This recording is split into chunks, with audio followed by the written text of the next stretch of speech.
Seshastri Parapiramma, who lived in Tiruvannamalai, performed many miracles. Famous spiritualist Kavya Kanda Ganapati had a spiritual doubt. We call those who practice Siddha as siddhargal. Siddhas are the energy that nature automatically provides when you engage in spiritual practices including chanting, meditation and penance for a long time with mental unity. It is these siddhas that some spiritualists attribute to performing miracles. Brahmahamsa had two monks named Chandra and Girija who were his disciples for a while.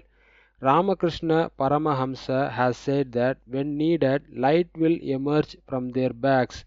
This detail has been recorded in the book Researched Biography of Gurudeva written by Saradananda. Paramahamsa also mentioned that once when Paramahamsa had to walk on a dark path, one of the two, Chandra and Girija, stood with their bags and reached their destination in the light that came out of it. Seshastri Parabrahma, who lived in Tiruvannamalai, performed many miracles. Many miracles performed by the Swami are recorded in the biography of Seshastri Parapiramam written by Kurumani Sastris. One day Seshastri Parapiramam went to the house of a grandmother who showed affection for her and said, "Grandma, do you want to see a variety of birds?" He asked with love. "Did you do some magic? I see." When the old woman said that, Parabrahma took out only one thread from her bed and put it in the grandmother's hall. The next moment, countless birds like quail, sparrow, myna, peacock, dove, crane, parrot appeared from the thread and circled around the hall. After a while, he asked, "Did you see enough?" Parabrahmam asked her grandmother. Patti Seshastri must have grown very mature as she showered affection on Parabrahma. Enough, Seshastri, around fathers and mothers looking for these birds to see them. Send these to their respective places, Seshastri said. And the next moment, Seshastri took apart another thread.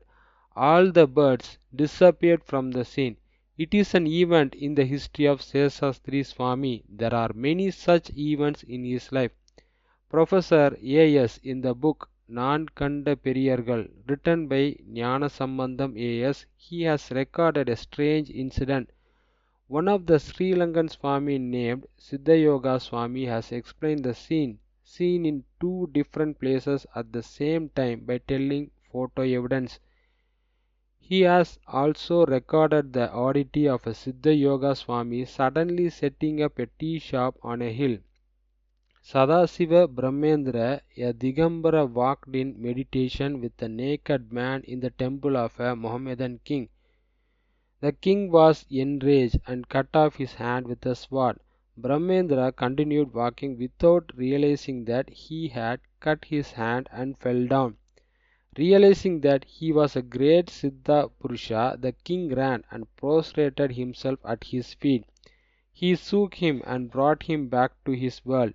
He screams that he needs to forgive himself and that he needs to reattach his severed hand so that he can be freed from the guilt of the harm he has done to him. Brahmendra looked at him kindly and laughed. He took the severed right arm with his left hand and reattached it to his right shoulder. What a surprise! Brahmadra's Tirucharita says that the hand is folded as before. Sirdi Baba used to wrap the thread in the packages that loved ones who brought him to eat on his own finger. At night, he tied it between two coconut trees, lay on the thread and fell asleep blissfully.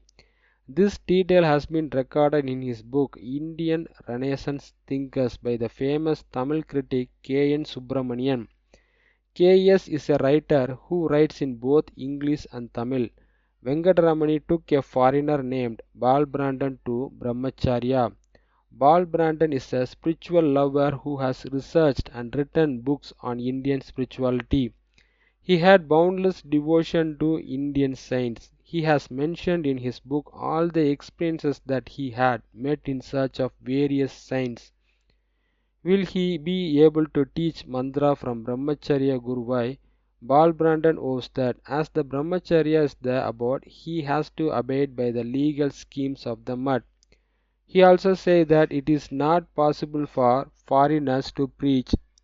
Thiruvannamalai Ramana has also advised him to meet him as he is the uninhibited Vijnani of the mud and he is suitable guru to instruct Bal Brandon. Bal Brandon empathetically disagreed with what Brahmacharya said. He was in a hurry to leave the Holy Land, said goodbye, after came to the restaurant where he was staying and slept soundly. That's when the miracle happened inside the locked room. Brahmacharya appeared in the air and gave a vision. Dear, postpone the trip. Mahaswami once again ordered you to see Ramana, after that you can leave. Then the vision vanished into thin air. Balbranda realized that what he saw was not a dream and later went to see Ramana Maharishi and recorded this incident in his book. Many years have passed. One day, Mahaswami was talking to his disciples. Then a disciple directly asked Brahmacharya his doubt. Swami, while Balbrandon sleeps inside the locked room, did you appear out of thin air and knock him out? Did you advise him to see Ramana? This is what Balbrandon wrote in his book. Is all this true? Direct question. What is the Swami going to say? Did you say yes, like a mean little girl, that I can appear like that? Is he not proud? But if a question comes up and you can get away without answering it, everyone was eagerly waiting for Mahaswami's reply.